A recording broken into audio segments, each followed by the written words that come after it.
Okey, Assalamualaikum sahabat.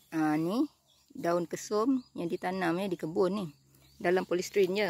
Okey, polystyrene ni kita tebuklah bawah dia tak nak bagi bertakung. Ya. Tu. Okey, daun kesum ni saya tanam daripada pucuk saja. Okey, saya tanam daripada batang yang berakar pun saya tanam, daripada pucuk pun saya tanam. Tapi sekarang ni saya lebih selesa dengan pucuk. Okey, masa saya tanam ni saya tak ingat nak ambil video. Ni rasa dalam sebulan ni usia dia. Saya tak ingat nak ambil video. Okey. Okey. Cara dia kita nak tanam pucuk tu, ya. Okey, kita ambil tak kira lah pucuk yang macam mana Okey.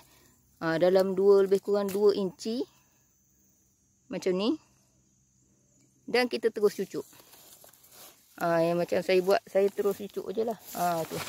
Saya cucuk dan yang pentingnya kita siram lah. Kena siram pagi petang.